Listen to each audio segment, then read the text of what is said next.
Продолжуваме со дискусијата со панелите. Овој панел ќе го водиме на англиски јазик, но за почеток да ве поздравам и да ги представам нашите панелисти на македонски јазик. Темата на панелот е што се случува и што ќе се случува на пазарите на капитал во Југоисточна Европа. И ние мислам дека успеавме да добиеме една репрезентативна група на панелисти, регионално диверзифициран состав од сите околни држави со кои од една страна соработуваме, од друга страна често ни служат и како некој бенчмарк за развој на нашиот домашен македонски пазар на капитал. Со нас да ги представам панелистите се од лево према десно Николай Vassilev, тој е менеджинг партнер на Expat Capital од Софија и CEO во Expat Asset Management, регионално настроена компанија која, верувам повеќето од вас знаете, пред неколку години серија на ETF-ови издаде врзано за индексите на главните берзи од регионот и пошироко. До него Раде Rakocevic, тој моментално е собственик и CEO на Senzal Capital, Wealth Management Consultancy од Белград, но Раде има долга историја на пазарите на капитал, брокерски куќи, успешни продажби на брокерски куќи и колку што знаме дека мало искуство во Македонија индиректно и така натаму. Маја беше Vlajo, извешен директор на одделот за Development и Investment Banking во Podravska банка Хрватска, но воедно и председател на Сдруженијето CFA во Хрватска.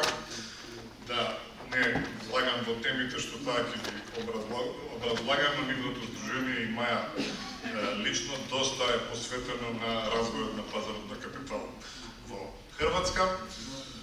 Лука Подлогар, тој е CEO на NLB склади. NLB склади сега станува присутен и на нашиот пазар, тоа е причина повеќе ако имаме да ставим Подлогар тука. И сосема на крај, но нели не и најнебитен, напротив, Josip Glavas, тој е Chief Executive Officer, значи CEO на Erste Asset Management Хрватска. So now I will switch in English, as usually are said at this kind of conferences, lingua franca in the financial sector is English language. So, dear guests, once again, thank you that you accepted our invitation. We are living in quite interesting time regarding the developments of the global stock markets. Despite some occasional downturns, share prices globally at the biggest exchanges have generally risen significantly throughout the year, although there were some, let's say, negative oscillation fluctuations. And obviously factors such as moderate inflation, finally, confidence in the transformative potential of artificial intelligence, expectations of lower interest rates. We were all waiting for the Fed cut. Fed cut happened. But on the other hand, we have these constant fears whether it will be soft landing, whether it will be a recession, and geopolitics is not favorable, definitely. But all of these are combined in the decision of investors, so we have these global movements like we have. So my first question to all of you would be to give your assessment of the current movements of the stock markets, both globally and locally. So for this first round of questions, I will go with the same schedule, so from right to left. Please, Nikolay. Yes. First of all, thank you, Ivan, Carolina, Mikhail, and all your colleagues from the Macedonian Stock Exchange for organizing just another wonderful conference for all of us. When I was a young investment banker a long time ago, I considered myself a value investor, which means that today, for me, global equity markets are too expensive. But paradoxically, I think they will continue going up because of the falling interest rates, especially this week, and also because of the large global liquidity. So the biggest risk, well, when I say risk, I'm not sure whether it's positive or negative. for the global equities, I think, are the US presidential elections. None of us knows who is going to win, and unfortunately I cannot claim I know which option is better or worse for the equity markets. Again, I think whatever happens at the US elections, the equity markets in the next 12 months, I think, will continue going up and becoming even more expensive. This region will be very interesting, especially when someday, hopefully soon, the war nearby is over. Now, we're all here from this region. However, if we were Westerners looking from elsewhere, like London, New York, Frankfurt, looking at the map of the region, all the countries are small and very close. So Westerners might be a bit scared by what might happen in the region. But if a war is over, there will be a big upheaval, growth, investment flows, in a very similar way like the big miracle of Japan started in the 1950s when the Korean War was over. I think the same is going to happen to us, so I'm positive. Bonds. Bonds had the worst year for the last over a century, a couple of years ago, when interest rates suddenly went up sharply. That was good, it's good that it's passed, and now with the slowly falling interest rates, I think we're having a few golden years for bonds. So every year our bond portfolios will be making probably between 5 and 10%, which for us asset managers is a great situation. The last point I would like to make is gold. I think gold long term is not a very good investment, except for 3 situations, I think. First of all, if there is a war, and there are wars now, and there are risks of more wars, unfortunately. So gold has gone up, and we, having a gold fund, are lucky. Secondly, when there is hyperinflation, there was hyperinflation, so it helped gold going up. And thirdly, which is more or less the same, if there is a global feeling of increasing risk, then gold is a good safe haven. But because gold has gone up a lot, I'm not very optimistic anymore. I think it will not go up that much in the future. If it does, it means more bad news globally. Maybe one sub-question. In this, let's say, context, what are your expectations of the local Bulgarian? Of course, much of my life has been dedicated to the Bulgarian and the regional equity market, so I'm very emotional about this. Bulgaria, first of all, needs a regular government, which it doesn't have, hasn't had for a long time. We have another set of elections next month, and if there is a government, it should be mostly reformist, and I think because our market is quite cheap, even if it doubles, it would not be major news for us. Macedonia has done so well in the last 1 year and several years back. I think, again, the region will be excellent after the wars finish. Thank you. So we'll continue with Rade. So this first question is sent to all panelists. So Rade, please, your opinion both on the global scale and local market. Thank you for this invitation to be here. After many years, I really can just give congratulations to you and your team for this conference, but also for the results that Macedonian Stock Exchange made in the last years. Really great things. Just keep going, and I'm happy to be here. So, what we have, say, in the last 4 years was really like 20 years of normal stock markets and global economical changes that happened. We have first pandemic, then after we have growth of the lot of cash that was very cheap, and then 2022 start the war in Ukraine, and following but so many other issues with inflation, rising interest rates, and chains of supply, and then I can call it like a perfect storm.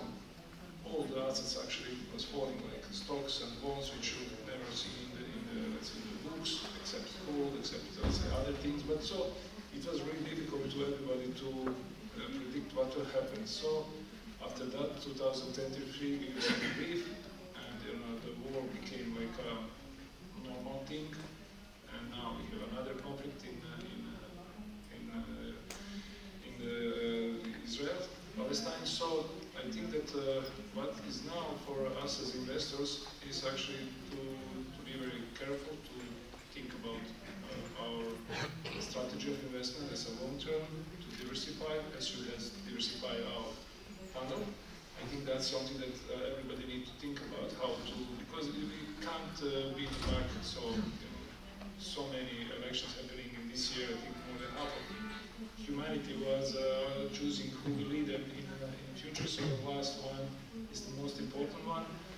And as I said, we don't know who will win, but I think that what we as an individual or as asset managers or as a funds or banks, we need to manage our expectation, to control our risk, and try to build the best portfolio that will long term give us growth higher than inflation rate.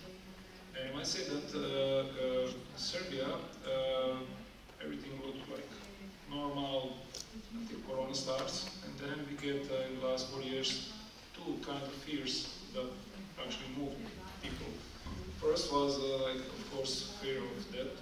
Everybody was afraid. So many people were a bit sick and died, unfortunately. And then after that, 2 years after, we get this fear when your money is losing value. In Serbia, officially, inflation rate in the last 4 years is about 40%. So if you're keeping your money in the bank or in real estate, you just lose that in 1 year, let's say, then the growth was highest. So that makes people think what they should do with their wealth, with their money. And Serbia is a so bank-centric and cement-centric country. You understand? So that's that's the only choice. And when I saw the results of what you are doing, especially in media, and it's Serbia, I think that the number of the people who are, let's say, actively trading monthly on the stock markets, I think is less than 5,000. So population of 6.5 million. So now people, after all this happened, after these two fears, start thinking what they should do, and the real estate prices are on the highest possible level, so I think it's possible to think that some square meter in Belgrade can go from 5 to 8,000 euros, which is now. Okay, so I think that gives, let's say, the really a lot of opportunity for all the people, entrepreneurs, funds to start providing services like I'm doing this wealth management. So, and I will tell you just one thing, that for this year, today the turnover of the stocks of Belgian Stock Exchange is less than 20 million euros. Imagine, just 20 million euros. There is nothing I missed the number. No, it's just 0.20. So that's something that actually caused our Ministry of Finance, maybe first time. As I said, we have a long history, more than 25 years on the stock market, that they are thinking what to do now, and that there are some preparation for the issuance of the corporate bonds. Like, I think that's a good start to get our investor side, especially retail investor, to get know about the markets, get know about alternatives for investing, like the bonds are, let's say, safe. And I think that between 8 and 10 companies will do that in the following months. So I think that is the beginning. If that was successful, for the future, I hope IPOs. Okay, thank you, Rade. Maja, could you share your thoughts about this topic with us and with the audience? Sure. Hello, everybody. First, I would like to thank everybody from Macedonian Stock Exchange for their hospitality, and thank you for the invitation. This is my first time here, and so far it's amazing, so thank you. Well, regarding global outlook, I'm going to keep it short and simple. I think I'm mildly pro-risk. The downgrade in the interest rate yesterday was a little bit more than the market expected, but I think that there is a small probability of correction in the equities, more than 20%, so I'm not sure that the risks that arise from possibility of escalation of Middle East or something else, additional inflation, etc., will be high enough to trigger some kind of more significant correction of the market. So I'm cautiously optimistic in terms of global markets. There are some risks that I'm not sure how to feel like the Middle East is worrying me. The price of energy is directly connected to that, so if that escalates, probably we will have some more headaches with inflation. But in terms of our local market, I'm super optimistic. So Croatia has been doing really great in the last couple of years. We've seen several times the chart where we're the top-rated growth country in European Union since the fourth quarter of 2019. It's almost 20% of real GDP growth. We are on the path of joining OECD, so some structural reforms are announced and some are already underway. A proposal for real estate tax is underway. Last week we got or this week, we got our increase in our credit rating. Our state finances are in order. The private consumption and the investments are growing strongly. And I expect that probably within the next year, we can expect an additional increase in the credit rating. Our government is working on the capital markets development strategy. It will be finished by this year end. So things are pretty well there. It's reflected in our stock market performance as well. So in 2023, we had a 28% return of the Crobex. This year, I think it's 17-18% year to date. So I'm really optimistic in terms of our local market. Okay, so bullish on Croatian market, Yes. cautiously optimistic for global trends. Okay. Luka, as I said, the same question in the first round. Please, your position about global development and, of course, Slovenian local market. Sure. Thank you very much. And again, just like everybody said, I'm also really grateful for the invitation. It's my first time in Ohrid. I must say it's an amazing historic town, very beautiful. Look, similarly to what Maja has said, actually, I'm also slightly overweight on equities, global equities.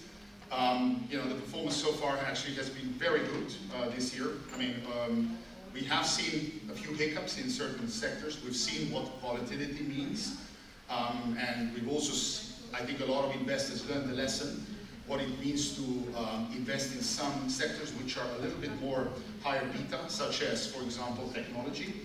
Having said that, I mean, despite this slight overweight on equities, there are obviously certain risks that I think the investors should be very careful about.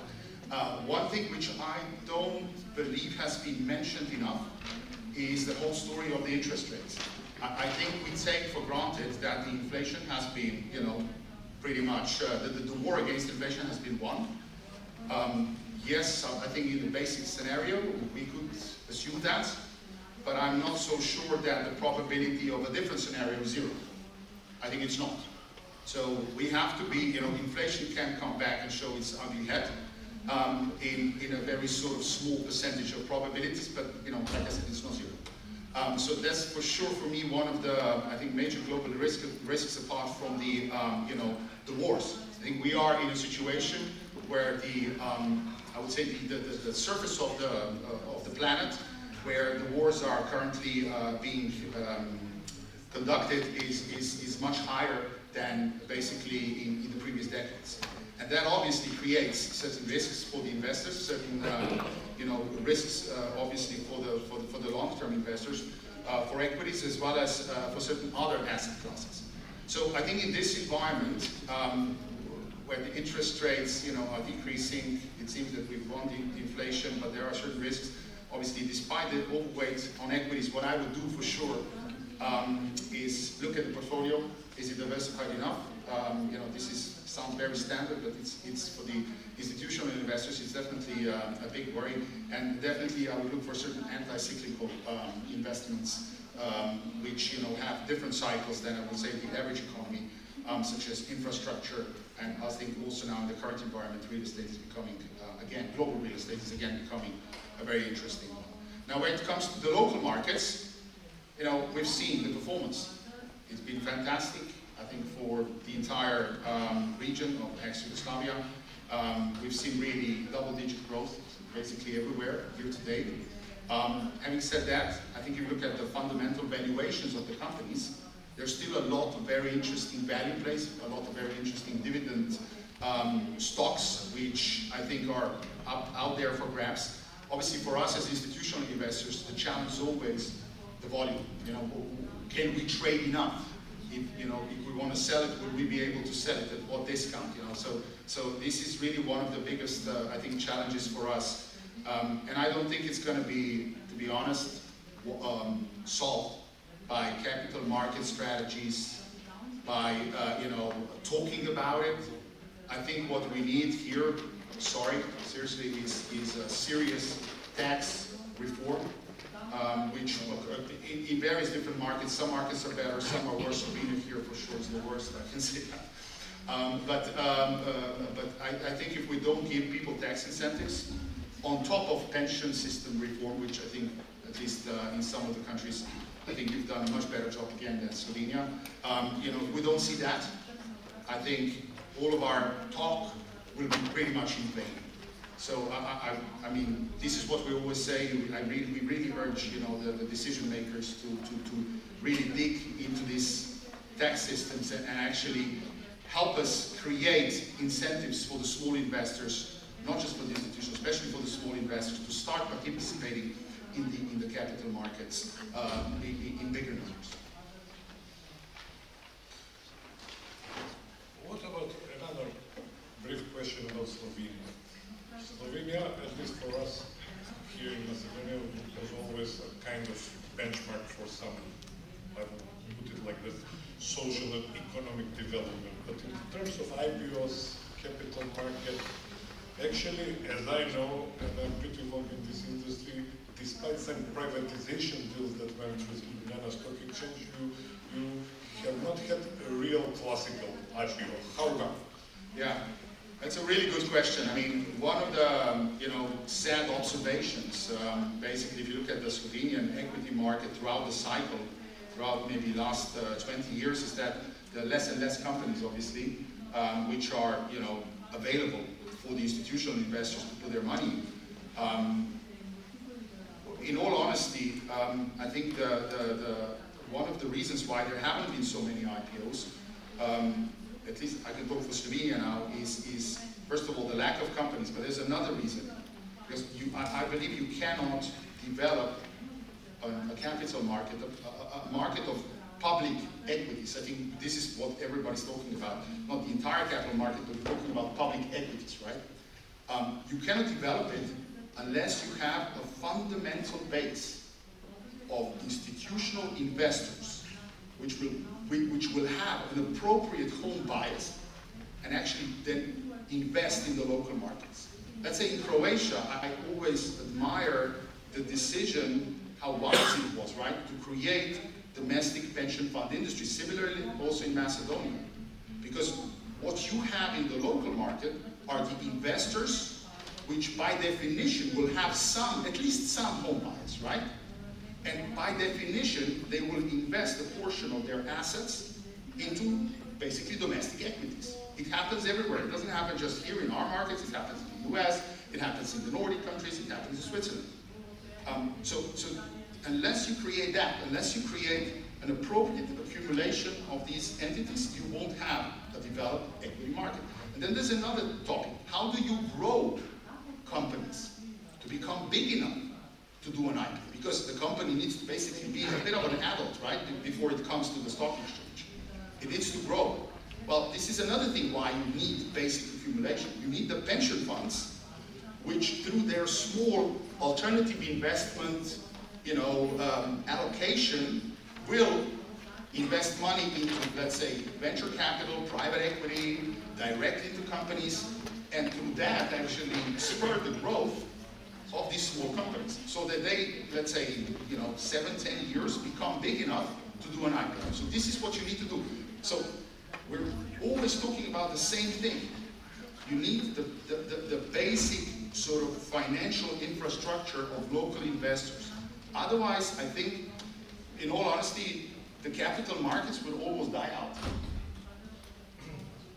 Yeah, thank you. I like your remark about the need of home-biased local institutional investors. yeah, we have in Macedonian pension funds. They are not so active at the domestic market compared with Croatia, but this, I would like to believe it's our potential. So, Josip, you are now to share your, let's say, opinion about global developments, current situation, and of course, Croatia. Maja was giving her opinion about Croatia. Do you agree with that? Please. So first of all, thanks for invitation. This is the second time for me, so obviously first time I passed the exam, so thank you for invitation. It's hard to add something new after the four speakers. They told, I would say, more or less everything. Yeah, I'm also cautious, optimistic about the global equity market, but I think there is a lot of uncertainty, especially geopolitical uncertainty, which can move the market in really various directions. So it's really hard to predict what will happen in the Middle East, what will be with the war in Ukraine, what will go somewhere else, or hopefully not. Everybody is buying the weapons. So yeah, so this is a little bit, I'm working for 25, 30 years in this industry, and I would say that there is no so uncertainty on the global market, meaning geopolitically, like at this time.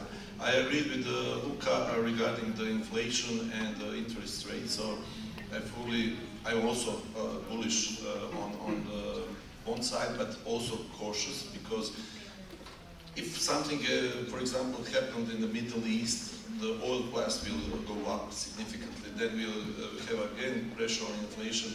How central bank will react on that? This is a lot of questions, so we have to be very cautious and very diversified in our portfolios. So this is it about the global. About the local one, I would also say that we see still big potential in all these markets. I think, let's say, part of the region, Croatia, Maja mentioned, we have the biggest growth since quarter 2019 in the European Union. It was almost growth of 20% real GDP growth, so this is really success for Croatia. And we see in Croatian equity market companies which are really developing very well. In Slovenia, you have the market who has, I think, one of the highest dividend yield in Europe, in the world, so this is still very attractive. Romania, it's the biggest market for us, also by the valuation very attractive. We also increase some exposure to Macedonian companies. We are looking at opportunities in Bulgaria and Belgrade. Unfortunately, liquidity it's a problem in these two markets, but we are following. So I'm pretty optimistic about this country, especially Croatia, who attracts some significant investments. We have huge inflow from European funds, which we missed 10 years ago or something like that. Slovenia had that 20-15 years ago, so we are now catching up. So in this regional market, I'm pretty optimistic, and we have to all to work on liquidity, to increase liquidity on our markets. Thank you. I would like to ask you something more, and I invite others to join the discussion. This was not part of the scenario for the panel. What do you think, whether at the global markets, investors became a little bit too much data dependent, and whether they're overreacting before and after some important announcement like Fed cut or presidential debate event or something like that? Whether maybe this gamification and big participation of retail investors via direct market access is actually transforming markets in some, let's say, strange manner. I'm only, let's say, asking your opinion. Maybe Josip, you or whoever. I don't think it's the retail investors running the market. It's algos. It's algos. More than 2/3 of all the trades, probably now the number is even bigger. But the last time I looked, more than 2/3 of all the trades are done by algorithms.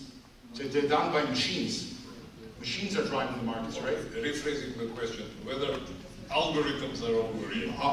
Algorithms are basically doing what they're told. So somebody writes the algorithm.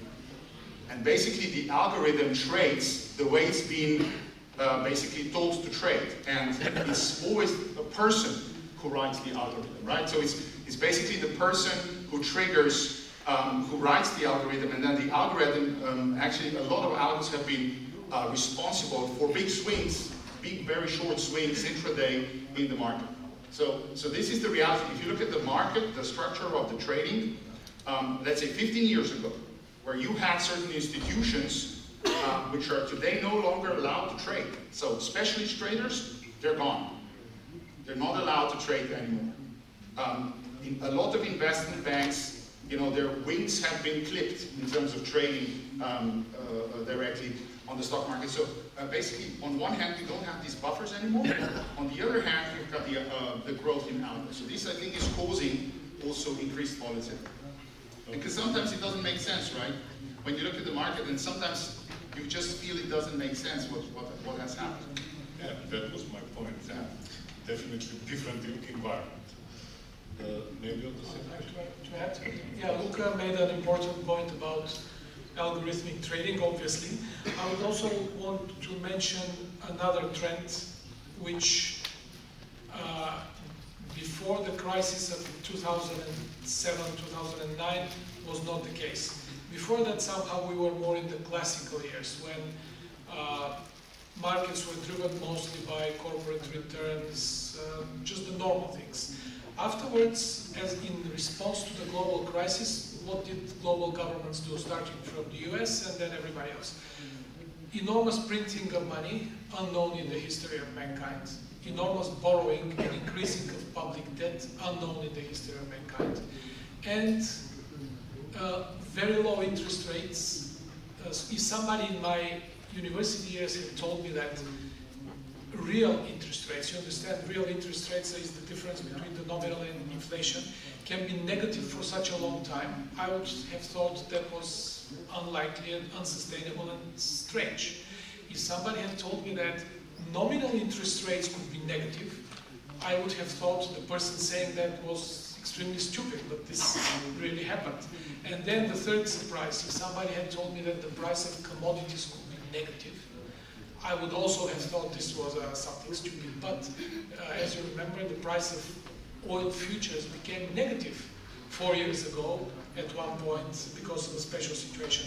So we're living in times when, unfortunately, in my opinion, governments and central banks play a bigger role in the global market than we would like to. So now most of the discussions in our offices, maybe colleagues in your offices as well, are not about a certain successful company, its next earnings, etc. It's about what the Fed will do, what the European Central Bank will do, so this is not a very positive situation, I think.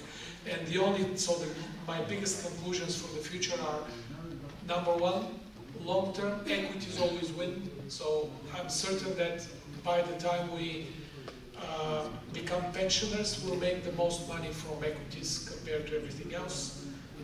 And also, things always change. What is true today might not be true again in 10 years' time. Thank you. Let me now open the second round of questions.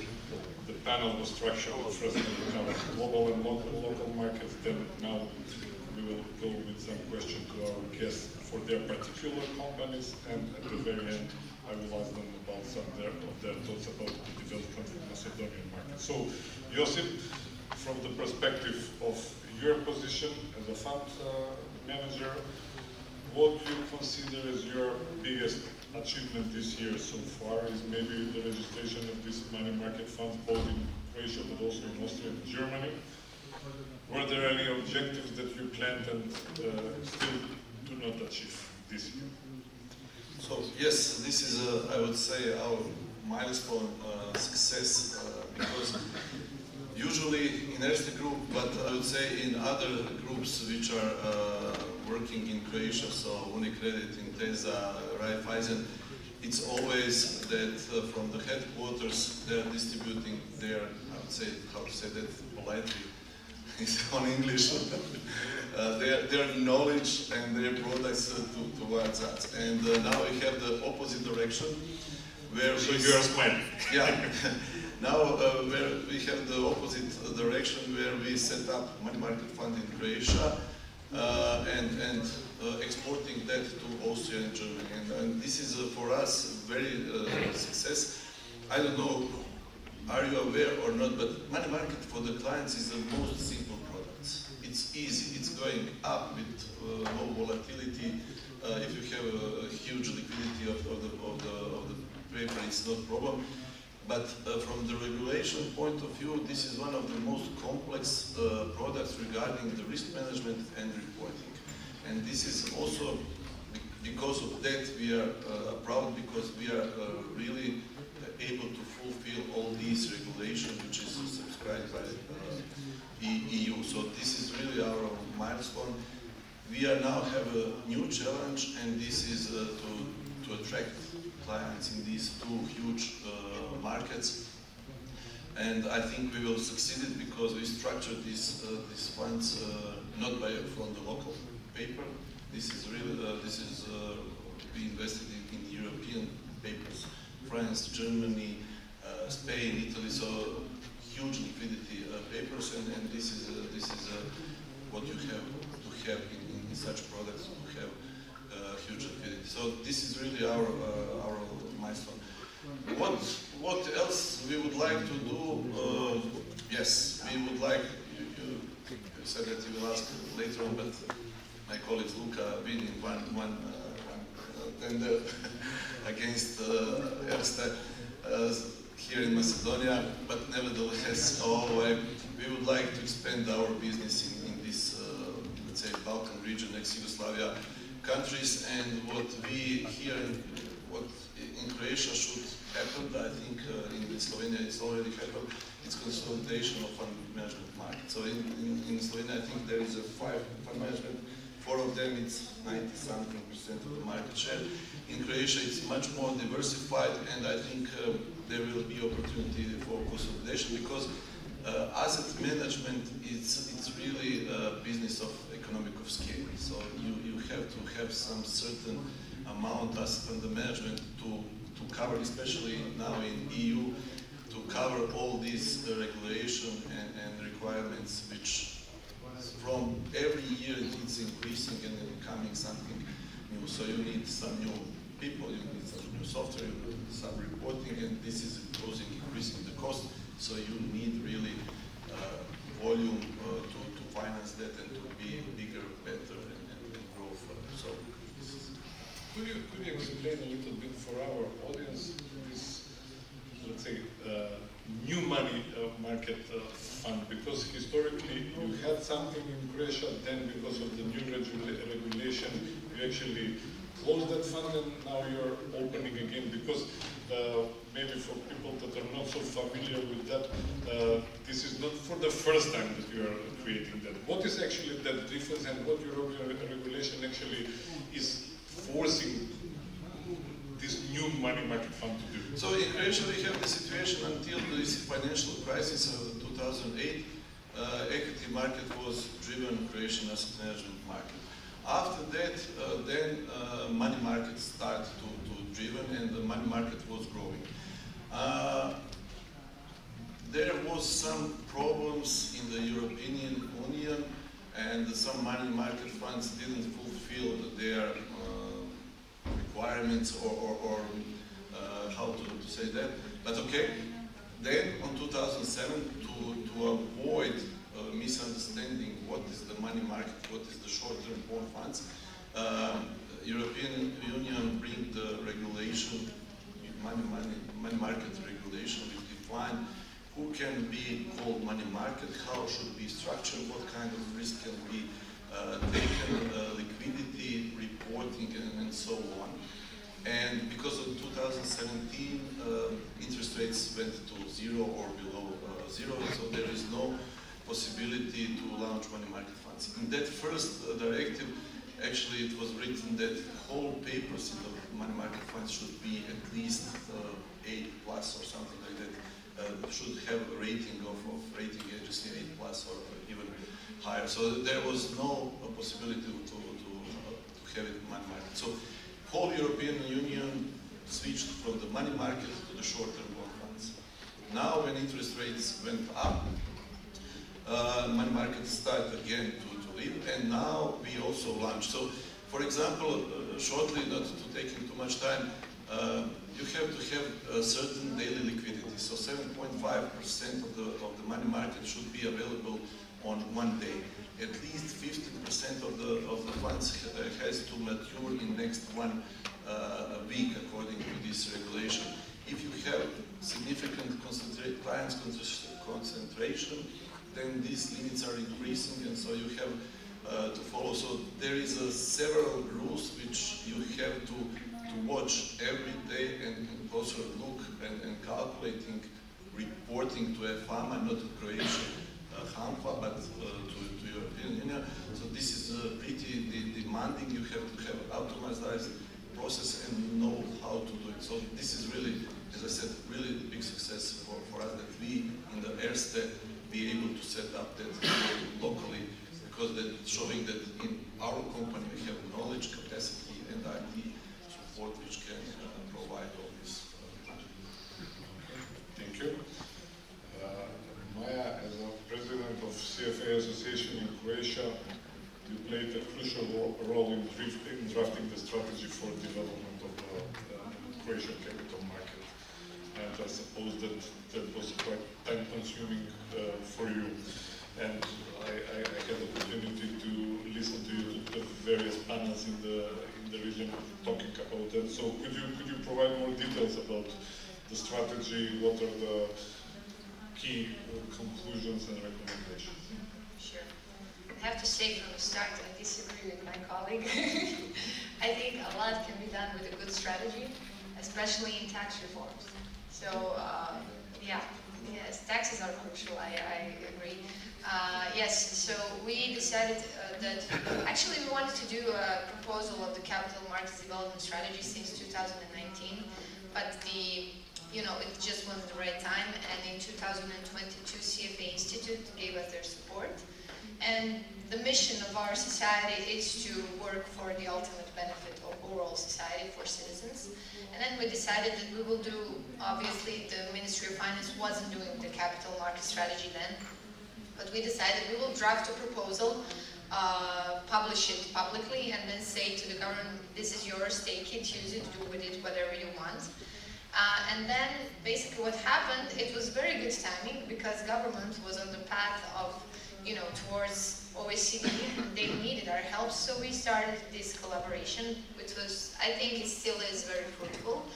And what we did basically, we as a CFA society, we formed a working group of all the market participants. We had representatives from all market segments, from investment firms, usage funds, alternatives, infrastructure, regulator, etc. And we had this working group working on a draft of the proposal of the strategy.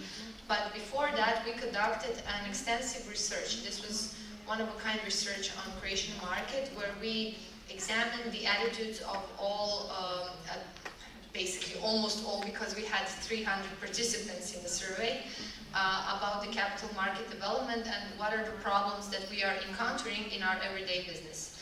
And based on that research, we also researched the attitudes of our issuers, because they're also very important in drafting the strategy. We had some conclusions and a better insight on what we need to fix. So the first draft of the strategy was basically a list of 25 measures. You can find it on our website. What needs to be done to have a better capital market, to have a more loose regulatory environment, more helpful environment for the capital to more easily go through from investors to issuers. And then we started to work with the Ministry of Finance. And now we have a second version of the strategy, which is, I believe, a little bit better, but still not public. But I will tell you the framework, how it currently looks. So we decided that, yes, all of those 25 measures are pretty technical, everyday operational stuff that we like. We need easier transfer of assets from one fund to another. We need lighter tax regime for our brokerage accounts compared to our investment funds. So they don't have the similar regime, and they're basically the similar stuff. But those are all small steps that we need to take to catch up with our comparable markets. But that's not what we want to do. We just don't want just to catch up. We want to take a bigger leap forward. And our overall goal is to become an emerging market within 7 years. So for that, the small steps are not enough. And then we decided that with those small steps that are basically basic hygiene, just to catch up with other comparable markets, that we need also some big leaps forward. And examples of those big leaps include a formation of Adria Financial Hub, which would be a platform for all of our local markets to extend in our cooperation and to integrate more, because it's the basic problem of European Union capital markets is that they are heavily fragmented. So if you live in a state, in a small village in Texas, and there is an IPO in Delaware, it's very easy to invest in that IPO. But if you live in Zagreb and there is an IPO in Spain, good luck with that. So you will probably never get anywhere if you want to invest in that IPO. And that is the basic problem of European Union capital markets. So maybe by formulating such a platform, we can at least remove the barriers for this region and jointly apply for an emerging market status. So that is the basic idea behind the formation of that platform. Also, a formation of hub could provide more loose regulatory environment and beneficial tax regimes for structuring additional investment vehicles like Luxembourg, that basically specialized in those types of structures. Currently, all of the Eastern European countries suffer from the same problem of gold plating. Gold plating is a situation where your regulator basically applied stricter rules than it's required by the EU regulations, by EU directives. That happened in Croatia also. We did a report on gold plating and we find multiple instances. It's a report on 100 pages where our regulator through the years over-regulated our market. If you talk with your colleagues from France and your UCITS fund from Croatia, when they hear what we have to do, they're laughing at us. Why do you do that? We are in the same regulation. We're like, well, it says in our law, local law. So we need to relax the regulatory environment. We proposed tax benefits for domestic and foreign investors. Also, we proposed regulatory sandbox for fintech services and one-stop shop for issuers. So Sweden is very famous of their one-stop shop. If you want to be an issuer, they have a lot of pension funds there. I think it's around 200 pension funds that invest in those companies.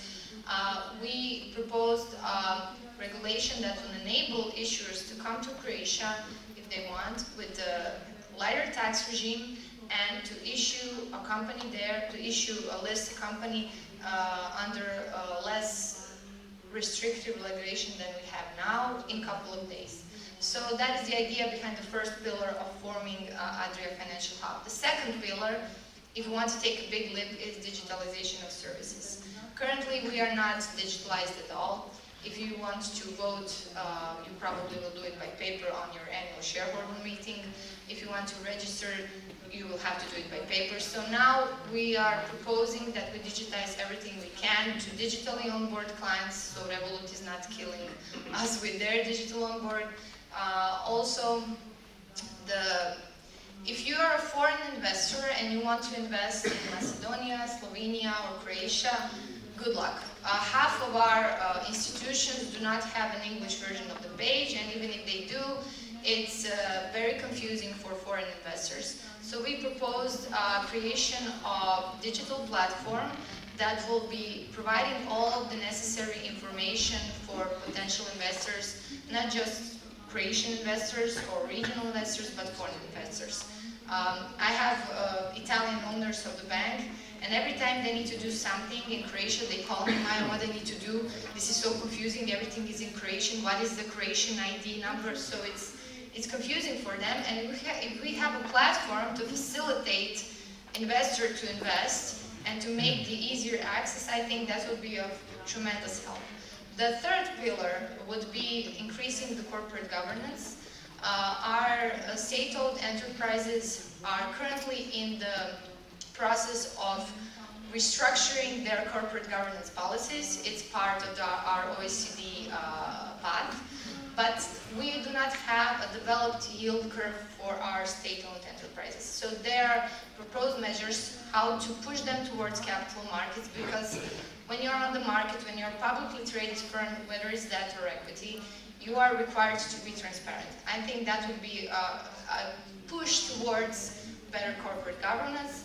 We also proposed a listing of minority stakes on the stock exchange, and basically all of the measures that could be taken to increase the overall corporate governance, which is really low, especially in the firms that are state-owned. There are some value-up schemes for the good players. We also propose that. So let's say somebody has a high level of corporate governance, those companies should be rewarded. And last but not least is the liquidity issue. Now, I know we have pension funds, but I can tell you from our experience, they're investors who suck out all of the liquidity from the market because there are only 4, and after they invest in a company, nothing happens. It's like the company is not available for public anymore. So we propose measures that would require pension funds to at least offer a part of that IPO to retail. So make it mandatory to offer every IPO to retail. You do not have to sell it to complete it, but just to give the opportunity for retail to even participate in the IPO. Because we have a lot of new companies in the market that are maybe not publicly traded, but retail never gets the chance even to participate in that IPO. So we do not have short selling or lending. We propose that as well. We proposed primary dealer system. Currently, we do not have that. Also, we proposed investment accounts. So those would be accounts for Croatian citizens with tax benefits. You do not have to pay tax on capital gains, dividends, or interest rates if you open an investment account and you hold it for 5 years. I think that would stimulate our citizens to invest a bit more. But ultimately, the goal of this strategy is to foster the environment for issuers. I strongly believe, okay, financial literacy is something we need to work on, but if you have a good issuer, an interesting issuer, you will have investors. People will come. Thank you for this comprehensive explanation about the main pillars of your strategy. As I realized during the Ivana speech, it is publicly available document on your website, so everybody could go and review that in details. Rade, in recent years, I'm closely following your activities at LinkedIn especially. You have been actively working to improve financial education, literacy, whatever is, let's say, appropriate expression in Serbia. Is this a kind of social responsibility you're feeling, or it's your business? Could you combine this?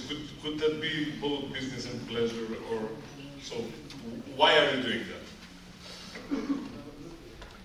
It starts as a social responsibility, like already go to pension, according to Balkan standards, with 36 years old. But after 10 years of, let's say, being illegal, not doing anything publicly, Corona starts, and then many things happen at the same time. My kids start growing, I have 4 kids, and then start thinking of what I want to do, what can I give back to the country. And actually, it was a funny story. There was Maria Sharikovic, a well-known singer, she organized an online concert in December 2020, and it was like humanitarian aspect. And then I was thinking, okay, what can I do? I can't sing. So what else I can do? Then I realized I can give a lecture about investing, about my experience. And then the ticket was actually to pay for one guy, one kid who need help, pay for him something, and then you will get access to that. And then it was like almost 200 people who are there listening what I'm saying for a year and for an hour and a half. Your song. Yeah, I was singing. And then after that, actually, I realized that there is a huge need for that. I know that there are, let's say, we have Romania and here like financial literacy also, but I think it's crucial. I really think it's really crucial. I'm talking about Serbia. I told you, 5,000 people investing on stock market. It's ridiculous. My opinion is that there is no developed country without a developed stock market. So that's it. So Serbia doesn't have a developed stock market, so how it can ever become a regular frontier market, not talk about Možemo. And I want my kids to live in Serbia or at least in this region. So what can I do to change this, let's say, ambient? Is actually trying to explain to the government, through my LinkedIn profile, where I'm talking about directly, as I have my own family office, so I manage my own money, don't have any institution behind myself, so I can talk freely, much more than others participate. And then they actually start listening like what I'm talking about and start to take that advices. For example, as I said, over regulation, I'm so, I must say that, pissed off that they just took the EU laws and then translated and used in Serbia. For now, minimum to invest in alternative investment fund in Serbia, minimum amount is 50,000 euros. In a country that everybody is looking to buy real estate, where is real estate market is actually capital market, when investment unit is one bedroom apartment. Now you set the level for something that is so amount of people, so risky on 50,000. And then now we took the daily change to 5,000. I must say, I put a lot of effort to do that. So that's one thing. But we need to actually, when we talk about financial literacy, we must first educate all stakeholders. And that means also people from government. We need the rules and rules that are adjusted to the level of our country's economy, finance. Don't use a single thing that is not acceptable. So when are here policymakers, they must talk with investors, with teachers, with the lawyers. Okay, you want to invest, how you want to invest, for the normal people, and then to the companies, and then adjust to that. There was a huge commercial paper market in Serbia. It was short-term, let's say, debt securities that was working, we talked about billions of German marks before 2000, and then they just closed it because of banks. Foreign banks come to Serbia and close it. So when I say that Serbia is bank-centric, I think it's a real problem. It's almost like a cancer. It will ruin our economy, and it's still ruined. So when I started my brokerage company in 2000, I need 5,000 German mark to do that. 5,000 German mark, and Milosevic was still on power. So during the Milosevic, I, as a student and 29 years, I opened brokerage companies. Now, 200,000 euros. That's why we don't have entrepreneur in finance. And I think that we need that. Serbia, everybody's talking there are too many banks. Like there is like 18. So no, there should be 50. When I was a stockbroker, when I sold my company, there was 120 stockbrokers in Serbia. Now, I think that let's say less than 20. Why? When there is no brokerage houses, they think what's the problem? Lower the minimum amount level, make it easier to start, making every city in Macedonia or in Serbia have their own broker. That will increase in everybody. Now we have this, I talk about global economy from Washington consensus. It's stuck. Rich want to stay rich, and they don't want to grow other things. So Mao Zedong, that's good guy, but he said, let's blossom 100 flowers. I think that's a crucial thing to do. So what I'm doing on that level, that's a political almost level, political economy level, how to change the approach to the Serbian financial and capital market, but also with individuals. I think that we need to talk, I said in Serbian, investiranje je stvaralaštvo kulture. That's the sentence that I use. Some people get offended. So if I don't invest, I'm not cultural. But I think that nobody can be really free without financial freedom. Free to make decisions. I will say just one decision that you make freely when you are financial free, political. Also, whom you will vote without anything that obstacle on your head. So I think that financial literacy, Serbia, you know that probably in Macedonia is a priority. It should be in middle school.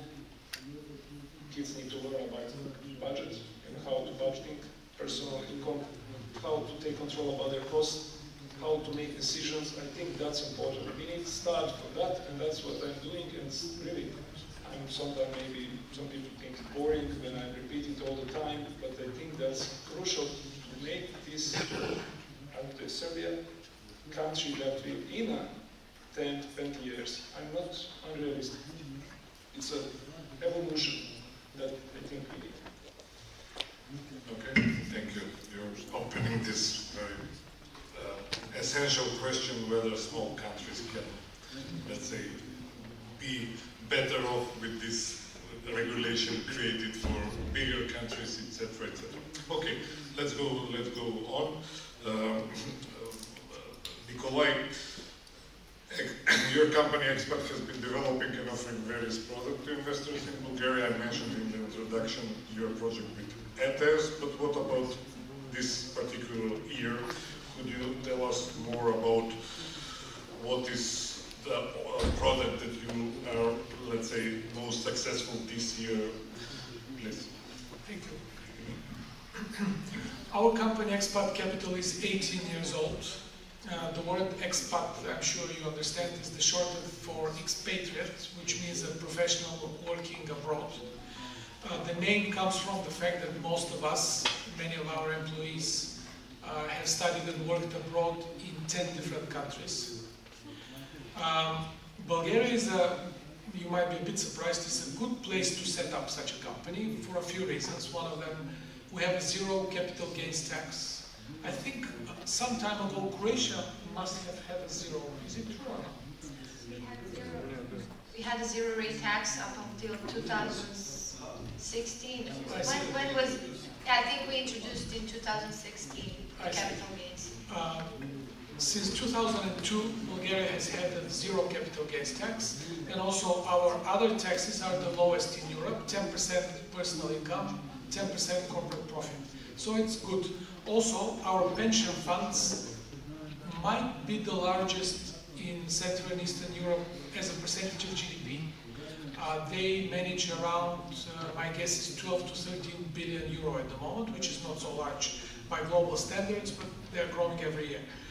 Our team, I mentioned, are people who mostly studied and worked abroad, including my young colleague here, Vassilev just joined. He came back from Holland.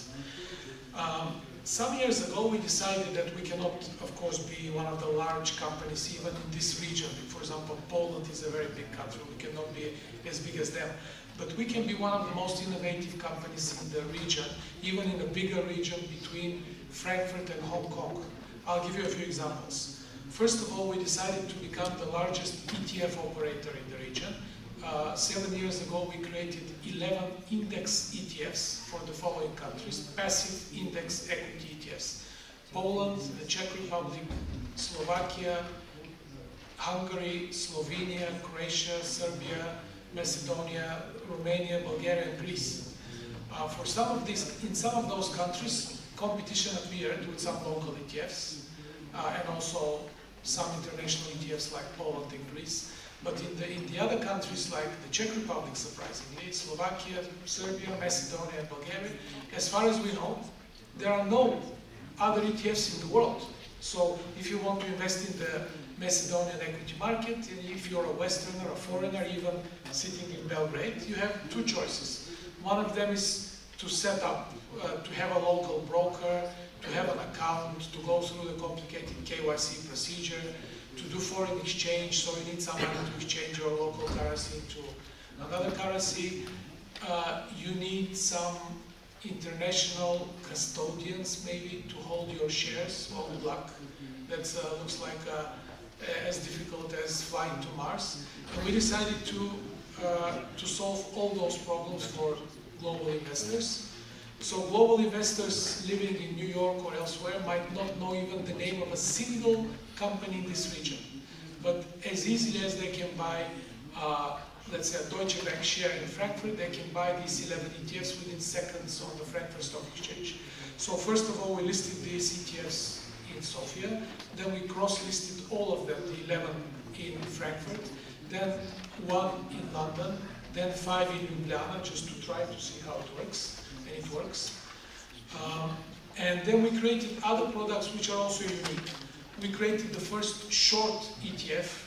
I haven't found another one between Frankfurt and Hong Kong again. We created the first gold ETF.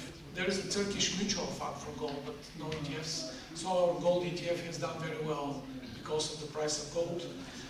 And then we have the only investable art fund. It's called Expat Global Art Fund.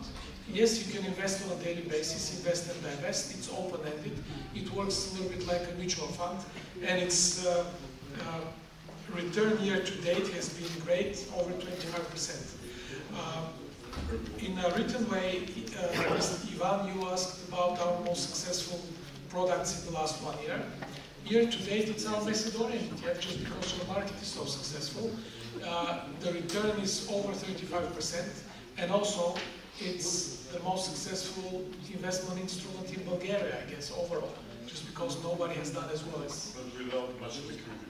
Well, that's true, but it's a start. So we can do more work with your local investors here in Skopje, especially if we find more interested partners to be market makers, brokers, investors, etc. One last point, because you asked about new products. Last year, the most interesting product for us was a new commodity fund. For some time, it was our best performing product. This year, it's the so-called Euro liquidity. It's almost like a money market fund, but we don't call it. It's very similar to a money market fund. Our bond fund is successful, and looking at the future, we, especially, I've mentioned the word war too many times today, but if the war is over, we are ready to create a Ukrainian ETF, and also 3 Baltic ETFs for Estonia, Latvia, and Lithuania, which will strengthen our market position as a regional operator. One last sentence. Many people mentioned the word education today, including Rade, the director from the Bucharest Stock Exchange. Maja is the president of the CFA Society in Croatia. I'm the president for Bulgaria. This year we decided to offer free preparation courses for the CFA levels 1, 2, and 3 for all Bulgarians, but also for all people in the region. So if in the next months or next year, some of you from all our countries in Central and Eastern Europe and Southeast Europe want to come to Sofia to take part in the free preparation courses taught by very expensive London professors, you are welcome. We'll send you more information. And also for our friends from Macedonia, we organized that if you want to do it from home, online, we can offer it for free. This year, one person has taken that opportunity. If you want, you can do it next time. Thanks a lot. Thank you. We will share as a stock exchange this info again about this possibility for free CFA preparatory courses. Okay, Luka, let's close this round with you. What is your assessment for the performance of NLBS Vladi this year? We know that you entered the Macedonian market and we are welcoming that, but what else you can share about your company and your results? Okay, well, thanks for the question. I mean, when I was thinking a little bit about what to say when you sent me the questions, I wanted to mention the international expansion that we're planning in the broader region with asset management, which is now core to the NLB group strategy. But actually I want to say something else. I've taken the management of the company over about 1.5 years ago, and I'm really privileged to actually run this amazing firm. But what I'm mostly proud of is actually of the basically things that we've done together as a team. So sort of the improvement from a company which was, very aware of the leadership position in the market, but focused, towards the interior, to a company which actually loves grabbing the challenges, such as, for example, the distribution or the acquisition in Macedonia, such as, for example, the acquisition in Serbia that we've closed. It was an intragroup transaction, but nevertheless, that we've closed just 2 days ago. But, what we've done in 1.5 years is we became much more extrovert, so focused towards the new challenges which the current environment brings, and actually ready to grab the bull by the horns and just sort of start developing many new things, many new products. We're strongly determined to develop a whole family of different alternative funds. This summer we launched the infrastructure equity, which is focused on green transition. We just started marketing it. But the new funds will follow, because we definitely believe in this sort of family of asset classes, focused mainly on real assets, so on tangible things. And yeah, international expansion, like I mentioned, is definitely something else that really excites us. We believe the region has a tremendous opportunity. The volumes are small, like I mentioned. What we distribute, let's say what we distributed in 2023 in Serbia is a funny number, but I can tell you this year it will be triple that. And 2025, it will be at least double of what we did this year.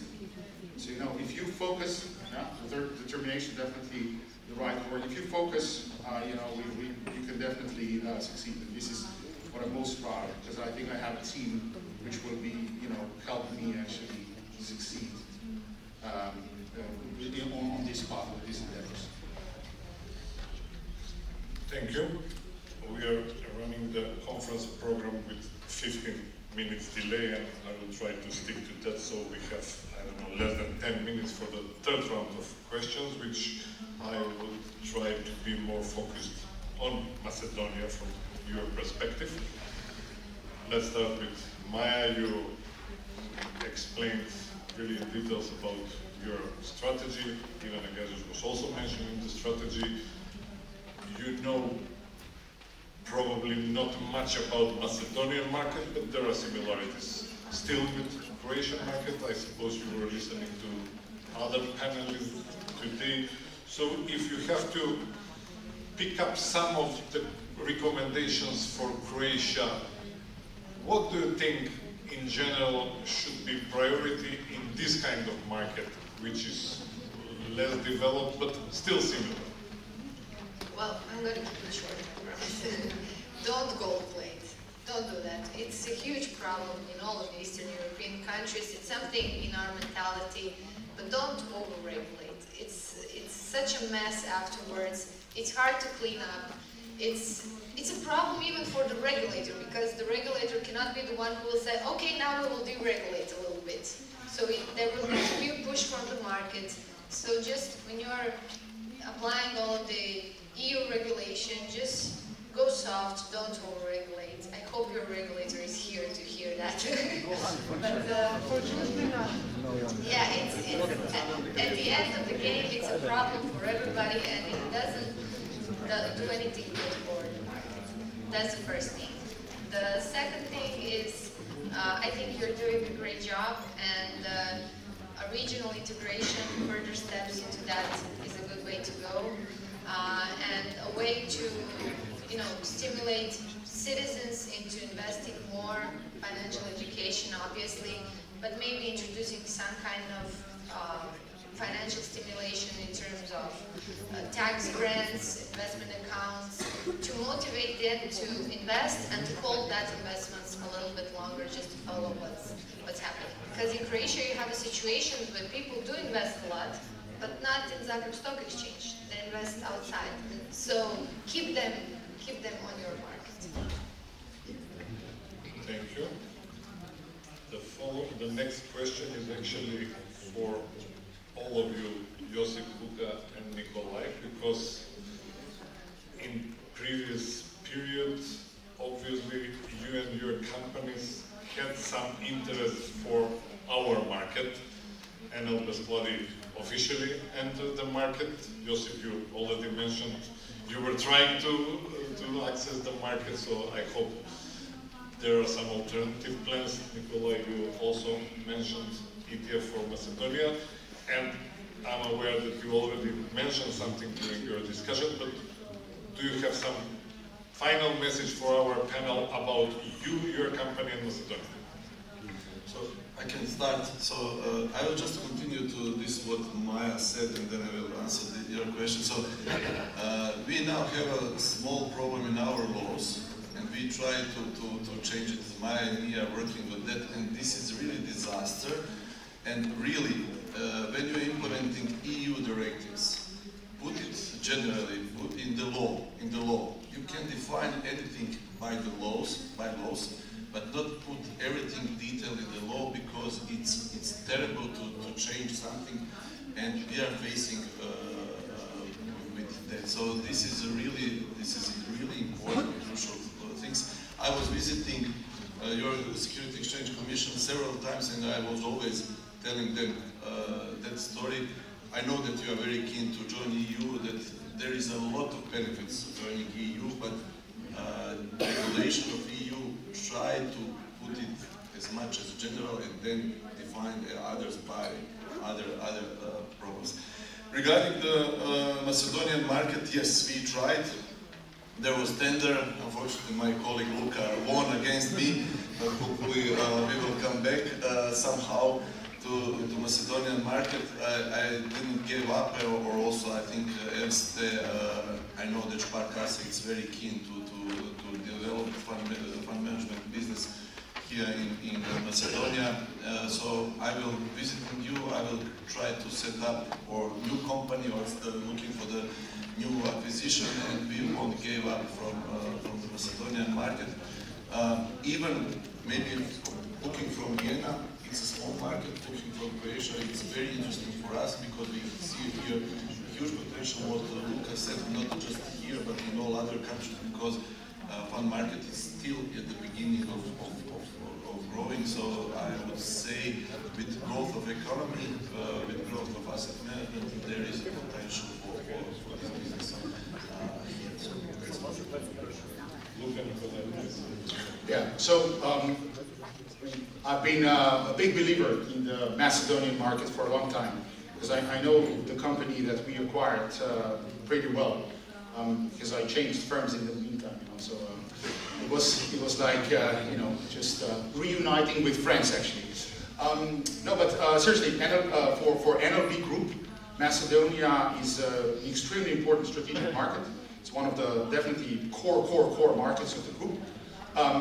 Our strategy is very simple. We would like to be present not just with the banking products, but with a broader range of other financial products as well. Funds form a crucial part of the offering in Slovenia, and they should form a crucial part of the offering in also any other market, especially for the customers of in the affluent segment.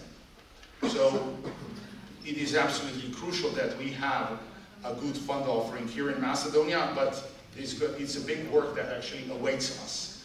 The work will be, on one hand, on the products itself. What we need to do is add some more products to the current offering. But what we also need to do is educate our sales force in the bank so that they actually become something more like financial advisors and actually start helping the clients with long-term investing. This is going to be an uphill battle for sure. It's going to be a lot of educational sort of effort that we'll put into this. We already started, and I think the first results are very, very promising. It will be an uphill battle, and this is one of the things which I actually haven't heard today that much.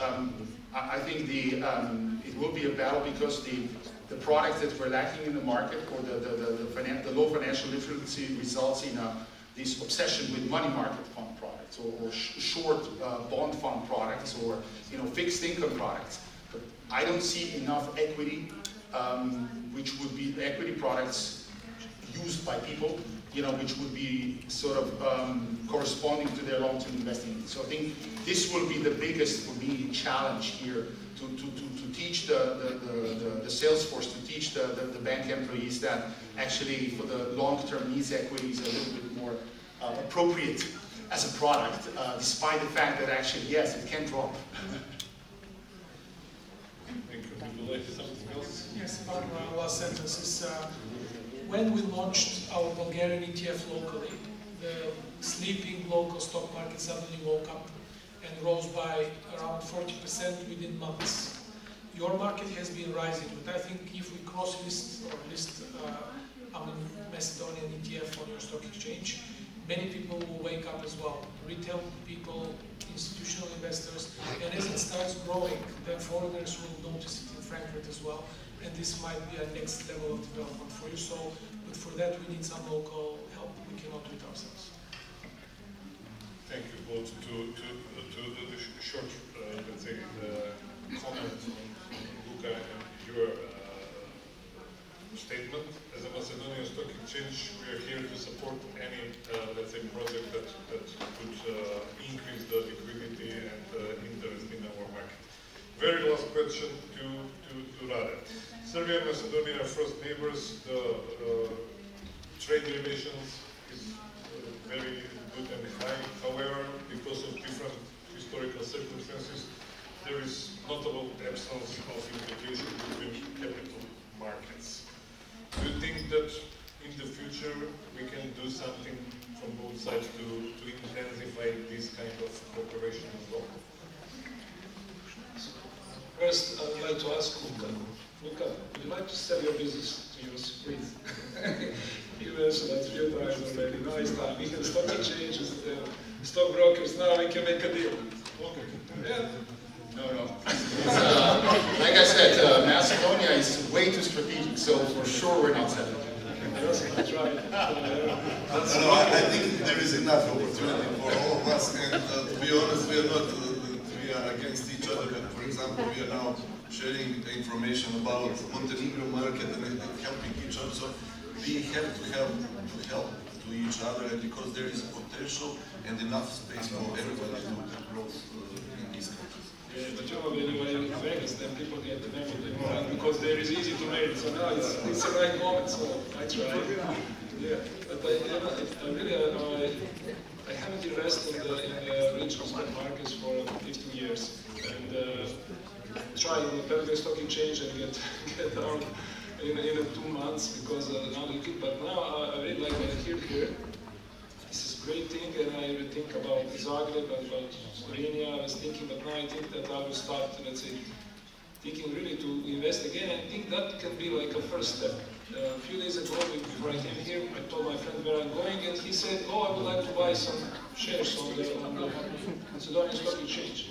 I won't say which one I want to buy first, but it was surprising for me. So I think that we should start. As I said, we are neighbors, but now, let's say, everybody's neighbor with one click. So it's now we need to be, money needs opportunity. So these are opportunities. I think that having local companies that are paying the dividends, I think that's very important, very attractive, like Slovenian companies and banks are doing. That can attract people. I know on Banja Luka Stock Exchange, there are several bonds, which very high interest rate, that people start thinking, should they do it? So I will say that this is like a new beginning, like not maybe on this official level. Let's make money flow, people flow, and I think that will make a thing. So, vidimo se na makedonskoj berzi, sigurno. Okay. So with this, I'm closing the panel. With this, I'm closing the panel, once again, thank you to everybody that you accept our invitation. It was a pleasure to have you here, and I hope that audience will share my opinion that it was very fruitful and interesting discussion. Thank you.